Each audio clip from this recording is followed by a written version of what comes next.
My boss humiliated my husband right in front of me, laughing that he was nothing but a loser. What happened afterward left everyone horrified. Can you imagine your entire world unraveling because of one stupid joke at a dinner party? Because of my boss, and a pride I didn't even realize I had. My marriage blew up in my face. So, let me tell you what went down. My name's Callie, I'm 32, living in Indiana with my husband, Ethan, who's 36. We've been married 9 years, got 2 amazing kids, Ethan, 8, and Mia, 5. Sounds pretty stable, right? On paper, maybe. But if I'm being brutally honest, our marriage has been stagnant. Ethan's a good guy, don't get me wrong. He works hard at the warehouse, he helps with the kids. But sometimes it felt like he was just there. No real spark, no ambition, like I was married to a really helpful roommate who folded laundry. I work at a small marketing firm, assisting my boss, Nathan. He's 44, sharp, charismatic, the kind of guy who just fills a room with his energy. People listen when Nathan talks. And yeah, I guess I liked being around that kind of presence. I probably mentioned Nathan to Ethan more than I should have, comparing them subtly, even if I told myself I wasn't. A few Fridays ago, we had a work event, and Nathan suggests we all hang out after. I told him I needed to get home to Ethan and the kids, but then he goes, "Why don't I just come with you? I'll bring a bottle." I laughed it off, but he was serious. I don't know why I agreed. Maybe I wanted to show him I had this perfectly stable home life. So stupid, right? We get home, and there's Ethan, sweatpants, old college t-shirt, on the couch with a bowl of popcorn, watching some cop show. Kids are glued to Roblox. Not exactly the polished image I had in mind, but hey, it was our reality. "Hey babe," I said, walking in with Nathan right behind me. "This is my boss, Nathan. He's just stopping by for a bit." Ethan barely glanced up, grunted, "Oh, okay." "No, nice to meet you. No, welcome in." Just, oh. I felt a flush of embarrassment right then and there. Nathan, being Nathan, immediately takes over. Strides in like he owns the place, drops the wine bottle on the counter, and chirps, "Nice little setup you got here, man. Real cozy." Cozy. That was definitely shade, but Ethan didn't catch it. I went to grab some glasses, and then I hear Nathan ask, "So, what do you do, Ethan?" "I'm at the shipping center over on Broad Street," Ethan says, still half watching a show. Still totally unfazed. "Shipping center, huh?" Nathan's voice goes up, like he's surprised. "Man, that sounds like tough work. Bet it's not easy on the back." "It's fine," Ethan muttered, eyes still on the TV. And that's when it started. Nathan chuckled to himself, a low, dismissive sound. "Well, I guess somebody's got to move the boxes, right?" I heard it from the kitchen, and I froze. I knew that laugh. It wasn't friendly. It was that I'm better than you kind of laugh. I peeked out, and I saw Ethan's face change. His jaw tightened, his eyes squinted. He heard it too, but he didn't say anything. He just sat there. And me? I didn't say anything either. Part of me thought, if it bothers him that much, he'll speak up. I'm not his mom. Why should I protect his feelings? Besides, it wasn't that deep. I figured he'd brush it off. We sat around the dining table, drank some wine, Nathan talking about work, his Italy trips, just completely in his element. Ethan just sat there, arms crossed, like a kid in timeout. I asked him twice if he was okay, and he just gave a curt nod. Then Nathan went for the kill. He looks at me, then back at Ethan, a smirk playing on his lips. "You ever think about what you'd do if you married a guy like me? Not saying you should. Just saying life might look a little different, huh?" The laugh that came out of me was automatic, unthinking. And the second it did, I regretted it. Not because of Nathan's words, but because Ethan was staring dead at me, his eyes locked on mine. "You think that's funny?" he asked, his voice low. I stopped laughing instantly. "Oh, come on, Ethan. He's joking. Lighten up." "You're laughing a little too hard for it to be just a joke," he shot back, his tones suddenly sharp. "Man comes in my house and starts clowning me, and you sit there grinning like it's a comedy show." I rolled my eyes. "Don't be so sensitive. You know how Nathan is. He jokes with everybody." Ethan leaned forward, both hands on the table. "Yeah, but He ain't in everybody's house, Callie. He's in mine. The room went silent. Even Nathan didn't have a comeback. But I couldn't let it sit. You're always like this, Ethan. Always mad about something small. It's not that serious. I'm not about to babysit your feelings every time a man walks in the room. As soon as I said it, I knew I'd gone too far. But I was committed. I wasn't backing down. Ethan let out a bitter, tight laugh. Not a real one. He stood up, shaking his head. Yep, that's about right, Callie. Always everybody else's fault but yours. Enjoy your wine. He walked out the back door, and it slammed. Nathan just glanced at me, sipping his glass like he was watching a movie. Did I cross a line? He asked, all casual. I shook my head, trying to sound tough. He's fine. He always gets like this when people challenge him. But he wasn't fine. And I knew it. But for some twisted reason, I felt like I'd won something. He wants to act like a victim?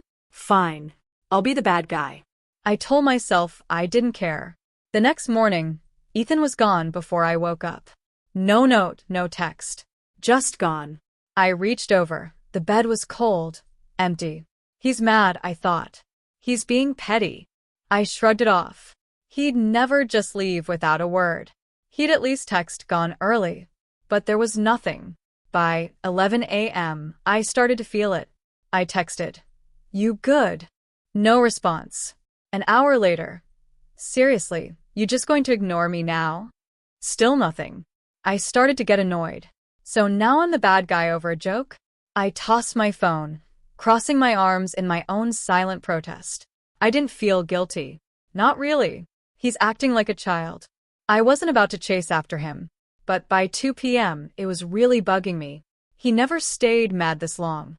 He'd usually come home, sit on the couch, and pretend nothing happened. But this time felt different. I called him, straight to voicemail. "Ethan, you're being ridiculous." I snapped in the message, my voice sharper than I intended. "Don't start this whole silent treatment thing. We're too grown for that." I hung up, feeling justified. But then doubt started creeping in. Nathan's comments. My laugh. The look on Ethan's face. Maybe I shouldn't have laughed so hard. But then my mom's voice popped into my head. "Don't apologize for something you didn't do wrong." I wasn't the one who made the joke. I just laughed. That's not a crime. By 5 p.m., I was genuinely irritated. I called again. Voicemail. "Ethan, I'm not playing this game with you." I practically yelled into the phone, knowing he was probably listening. "If you're trying to prove a point, you did it. I get it, you're mad. Congratulations. Now come home." I was pacing. I felt that familiar urge to keep calling, to push a reaction out of him. But I stopped myself. I hated when people did that to me. Instead, I called my sister, Belle. She's 29 but acts like my mom sometimes. I told her everything. She just laughed.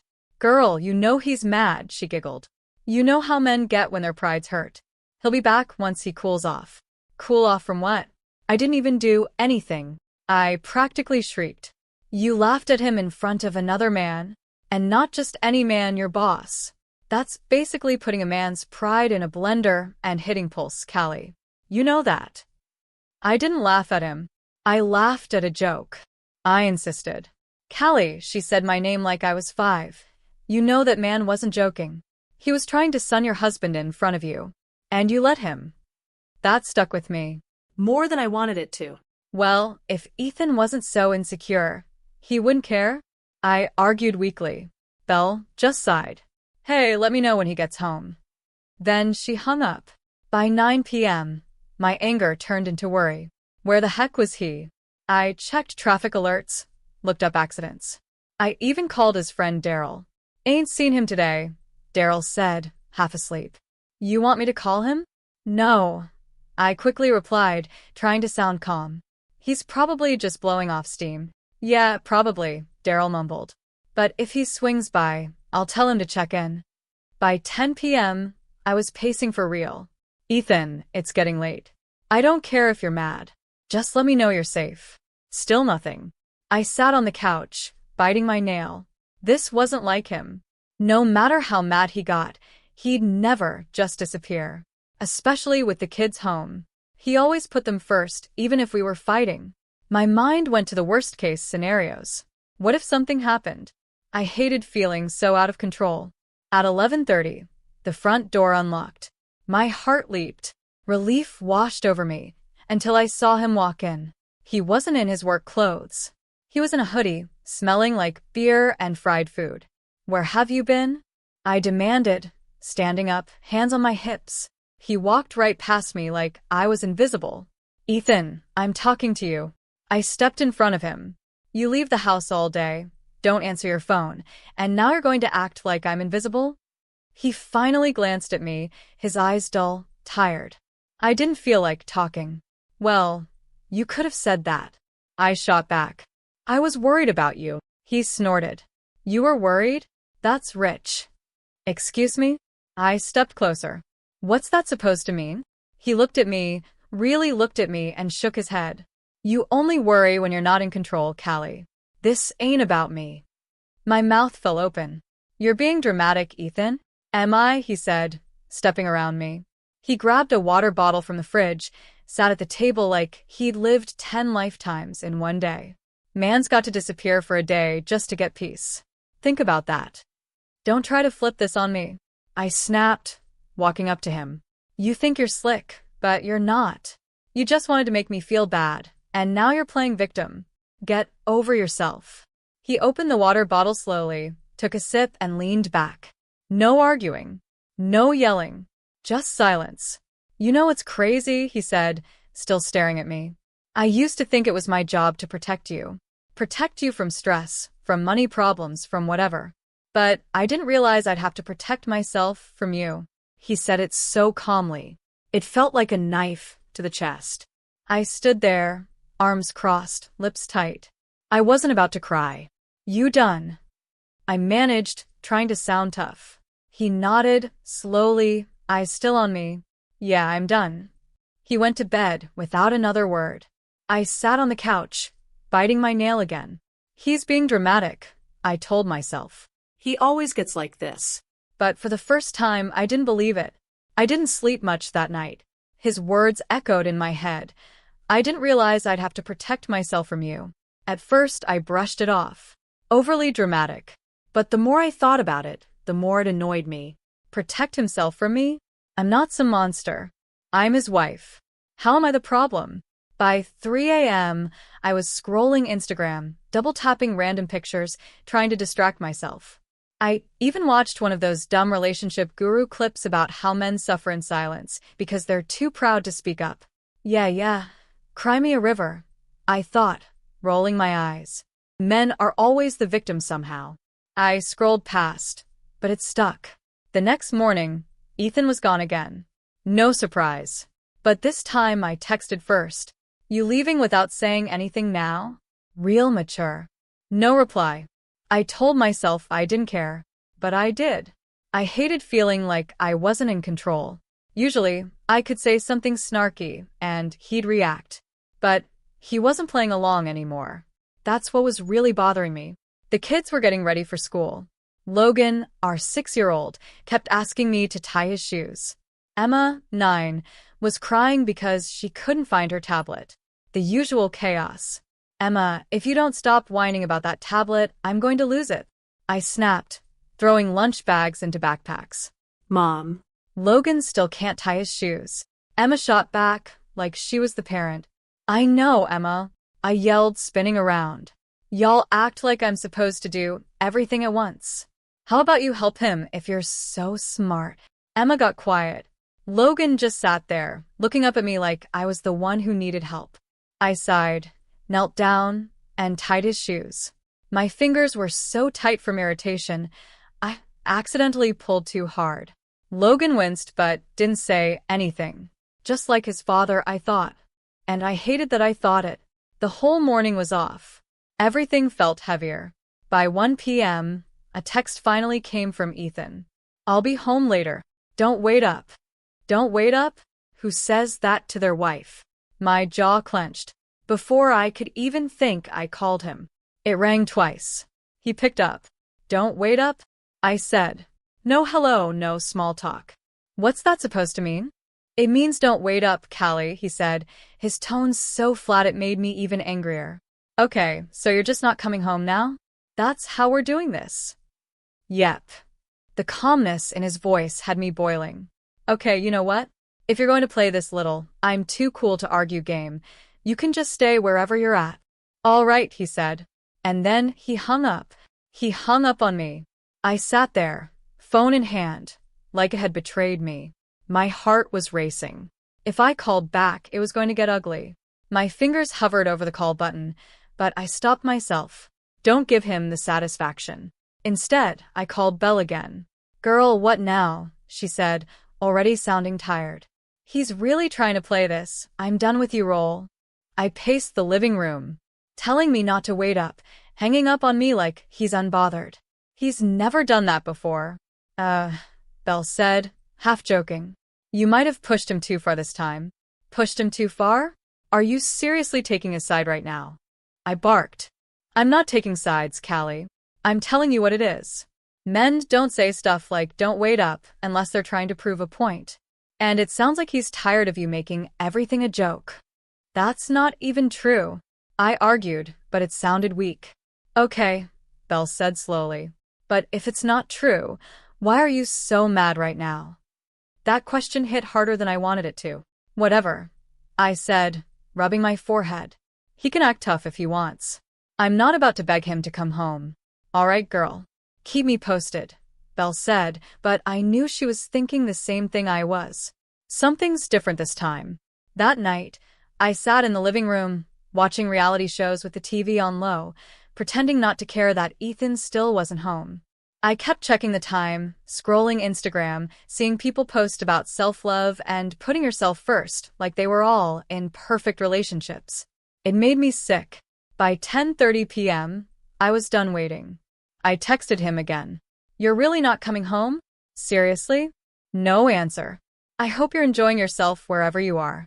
Must be nice not having to deal with the kids all day. Still nothing. See, this is why I don't feel bad about last night. If you're going to act like this every time you get your feelings hurt, I'm not walking on eggshells for you. I sat there, waiting for the little typing bubble. Nothing. Fine. Be like that. I threw my phone on the cushion next to me, folded my arms, watching TV like I was unbothered. But I was very bothered. I kept glancing at the phone. When there was no message, I started thinking, where could he be? Daryl's? His mom's? A bar? Then, a thought I never let cross my mind. What if he's with another woman? I shook my head violently, trying to shake the thought loose. Ethan wouldn't do that. I knew him too well. He's not that type. But my brain didn't care. It played little scenarios like a bad movie. Him in a car, talking to some girl who nods, understanding him in a way I don't. My jaw tightened again. If that's what he wants to do, then he can stay gone. I grabbed my phone, heart pounding, and texted one more time. Don't bother coming back tonight. I'm locking the door. I didn't mean it. Not really. But I knew it would hit him where it hurt. This time, I watched the phone for 10 whole minutes, waiting for the typing bubble. Come on, say something. Say you're sorry. Say you're coming home. But it never came. By 1 a.m., I was pacing again. I checked the door. I didn't lock it, but I wanted to. I sat at the kitchen table, scrolling Facebook, my eyes drifting to the clock. At 1:23 a.m., I heard the car pull up. I shot up from my seat. I stood by the door, hands on my hips, ready to let him have it. I heard his keys in the lock. He opened the door. I expected him to look guilty. He didn't. He looked calm. And that scared me. You finally done pouting? I asked, my voice sharper than I meant it to be. He didn't answer right away. He set his keys down, took off his jacket, and looked at me like I was just somebody in his house.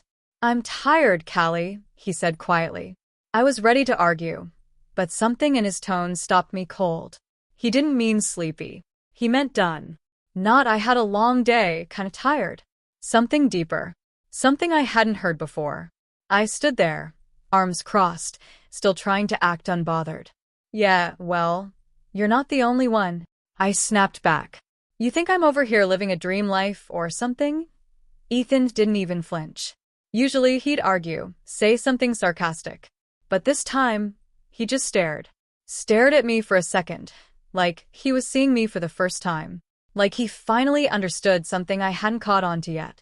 That's the thing, Callie, he said quietly, shaking his head. I don't think you even know what you want. But I do now. My heart dropped. What's that supposed to mean? I asked, squinting at him like I had him figured out. But I didn't. Not this time. He didn't answer. He just walked into the bedroom, grabbed a duffel bag from the top of the closet, and started packing. Packing. I stood there, frozen. He's not really doing this. He's just mad. This is a show. But it wasn't. Where are you going, Ethan? I asked, my voice louder now. Where do you think you're going at 1 a.m. with a duffel bag like you're in some action movie? I tried to laugh. It fell flat. He didn't look at me. He folded a pair of jeans and slid them into the bag like it was just another Tuesday. Ethan. I said his name slower. Where do you think you're going? He finally looked up and I saw it. That look. The look a man gives when he's done talking. The one that comes right before everything changes. You told me not to come back, he said, zipping the bag up. So, I'm not. My chest got tight. My whole body tensed up, bracing for a hit. Boy, stop playing, I said, stepping forward. I snatched at his bag, but he yanked it back before I could grab it. You're not going anywhere. I could hear the shake in my voice. Don't let him see it, Callie. Don't let him think he's winning. He walked past me, towards the front door. My mind scrambled for something to say, anything to stop him. So, you're just going to walk out on your family? I yelled, following him. You're a whole grown man, but you can't handle an argument without packing a bag? Yeah, he said, glancing back at me, his eyes calm but sharp. I'm walking out on you. I'm not walking out on my kids. I blinked, stunned for a second. Oh, so now you're father of the year? I laughed bitterly. Since when? Since you stopped being a wife and started being my competition, he fired back. He opened the front door and stepped outside. That one hit me hard. Harder than anything he'd ever said. It stung in a way I wasn't ready for. You're just mad 'cause I don't bow down to you like I'm one of your little employees. I shot back, stepping halfway out the door. You want some submissive little housewife who bites her tongue all day? Go ahead. Go find her, Ethan. Go find her. I was yelling now, words coming faster than I could think. He turned around on the porch, looked me dead in the face and said, I don't want a submissive wife, Callie. I just want a peaceful one. My mouth opened, but nothing came out. He walked down the steps and kept going towards his car. I stood there, heart pounding, watching him unlock the door like he was in slow motion. I could have said something. I should have said something. But pride wouldn't let me. You'll be back, I said, my voice not as loud this time. I sounded like I was trying to convince myself. You'll be back. He didn't turn around. When I heard the engine start, my heart raced faster. A panic I hadn't felt before. This ain't like before. He's not coming back tonight. But still, I stood on that porch, arms crossed, like I had it under control. He pulled out of the driveway without hesitation. No pause. No second glance. When the taillights disappeared down the street, it hit me all at once. He's really gone. I went back inside, slammed the door harder than I needed to, and leaned against it. My breath was coming fast, my heart thumping. I could feel tears building up, but I sucked them in. No, don't cry. You didn't do anything wrong. I sat on the couch, phone in hand, waiting for him to text, like he always did. But no message came. I refreshed the screen every 5 minutes, staring at the time. 1:42 a.m. 2:45 a.m. Nothing. The next few days were rough. He didn't come home and I didn't reach out. I figured he was waiting for me to apologize like I always do. But this time, I refused. I wasn't going to let him think he had all the power. By day 4, I finally texted him. Are you done with your little break? The kids are asking where you are. He didn't answer. That's when I started to get nervous. Not because I missed him, but because I realized something I'd never considered. What if he's serious? I scrolled through his Facebook. Nothing posted. No feeling blessed statuses, no cryptic new beginnings quotes. Just silence. But then I saw one thing I didn't like. He'd changed his profile picture. It wasn't him. It was a plain black square. No caption. No explanation. What does that even mean? I thought. I clicked his relationship status, out of curiosity. It still said married. I breathed a small sigh of relief. See? He's just being dramatic. If he was serious, he'd change that first. That relief lasted about 2 hours. Then Emma came into the kitchen, holding my phone. "Mom, your phone is ringing," she said, handing it to me. Unknown number. "Hello." I answered, distracted, folding laundry. "Hi, is this Callie Thomas?" A woman's voice said, firm, professional. Yeah. "Who's this?" "This is Angela from Bailey and Myers Law Firm," she said, her tone smooth as glass. "I'm calling on behalf of Ethan Thomas regarding a pending legal matter." I stopped folding. My heart stopped too. Wait. I gripped the phone tighter. "What legal matter?" "I'm reaching out to confirm your mailing address. We'll be sending over paperwork regarding the filing of a legal separation," she said, not missing a beat. "Do you still reside at address?" I swear I didn't breathe for 10 seconds. Yeah," I stammered, my heart pounding so hard I could hear it in my ears. "All right. You should be receiving that within 2 to 3 business days. If you have any questions, feel free to reach out to our office directly." Click. The call ended. I just stood there, phone in hand, eyes wide like I'd seen a ghost. Legal separation. He didn't even tell me. He just did it. I dropped the phone on the counter and sat down slowly, my legs weak. My kids were laughing in the living room, oblivious. I wanted to tell them to quiet down, but I couldn't even get the words out. For the first time in a long time, I realized I didn't have control. I sat there, staring at nothing, waiting for my phone to buzz with a message from Ethan. It never did. Thank you so much for listening to this emotional journey. If this story touched your heart, please don't forget to like, share, and subscribe to Tales Storybook for more gripping family drama and true Reddit stories. Drop your thoughts in the comments below. I read every single one of them. See you in the next video.